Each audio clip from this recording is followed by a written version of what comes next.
yun nga for today's vlog, mga ka-ML, mga kalingap, mga kaligayay. Andito po tayo ngayon sa covered court dahil ayan, meron pong program yung aking anak dito sa school. At dito nga po gaganapin sa covered court na ito, mga kalingap. Kasama po ang kanyang mga teacher, kaklase, at ang mga magulang po ng batang kasali po, mga kalingap. At yan, nagre-ready na nga po ang aking anak, mga kalingap, para nga po sa program na ginawa po ng school. At ito nga po ay isa pong fundraising na sinabay din po sa pag-celebrate po ng Valentine's Day, mga ka-ML. At yun, dahil yun nga po, kailangan po ng pondo ng school, ng pangpaayos po ng kanilang bakod. Ito po yung naisipan ng mga teacher na gawin pong fundraising, mga kalingap, para po makalikom po ng pondo na pampaayos po ng bakod po ng school. At yan, At ang ating 11th runner-up, Clarence Huyat from Kinder. Together with his partner, Princess Joy Cantong from grade 1. Let us clap our hands to Clarence Huyat and Princess Joy Cantong. at ito nga po ang isa sa mga pinaka-cute na mga kasali, mga kalingap, sa program. Our 9th runner-up, Kyle CJ D. Sara from grade 5. Together with his partner, Gian Sorion from Kinder. Let us clap our hands to Kyle CJ D. Sara and Gian Sorion.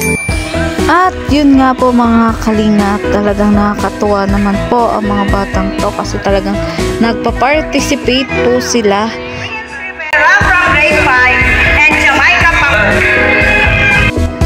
Nasa 11 nga po silang pares, mga kalingap, na nakasali po dito po sa event na to.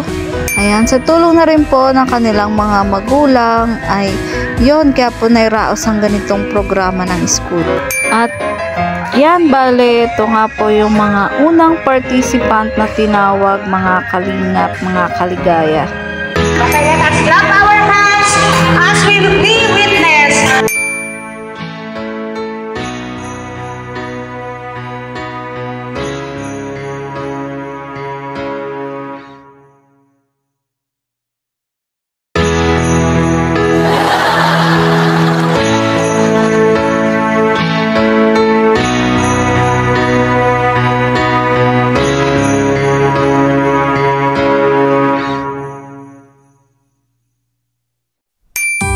At yun nga po, mga ka-ML, ang ilang araw na pinagpraktisan po ng mga estudyanteng ito para po sa intermission kanilang handog sa araw na ito, mga ka-ML. At yun nga, kahit medyo nahihiya, ay tuloy pa rin sa pagsayaw kasama po ng kanilang mga partner, mga ka-ML. Kahit na medyo nalilito yung iba dahil kulang sa practice, ay tuloy pa rin, mga kalingap. Kaya naman bilang isang magulang, mga ka-ML, ay isa din ako sa mga magulang na proud sa mga estudyanteng ito dahil yon, naging successful ang kanilang program.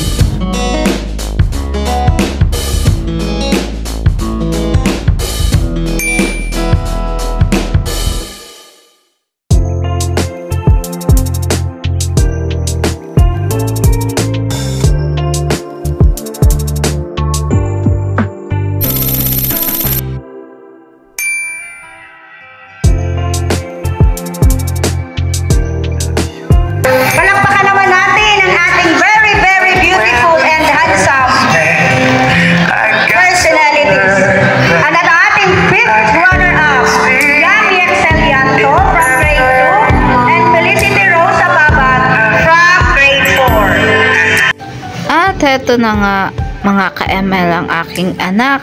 Isa nga po siya sa mga kasali sa programang ito. At yun, siya po ay pang 4th runner-up, mga kalingap.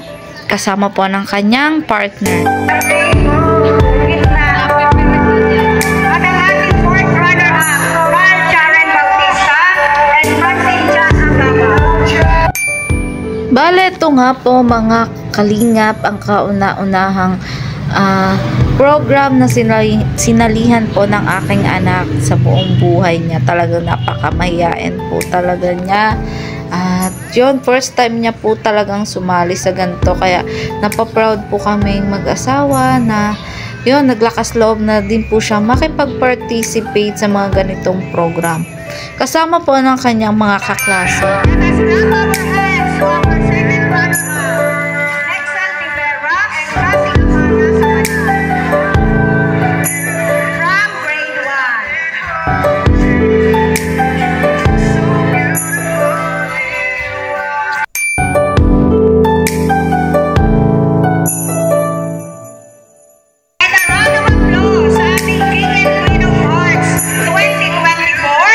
Mula po sa grade 1, Jasper Clyde E.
At syempre po mga ka-ML, hindi mawawala yung mga ganitong information number sa mga program sa school. At yan, ito nga po yung mga kanilang pinaghandaan na pagpapractice araw-araw mga ka-ML.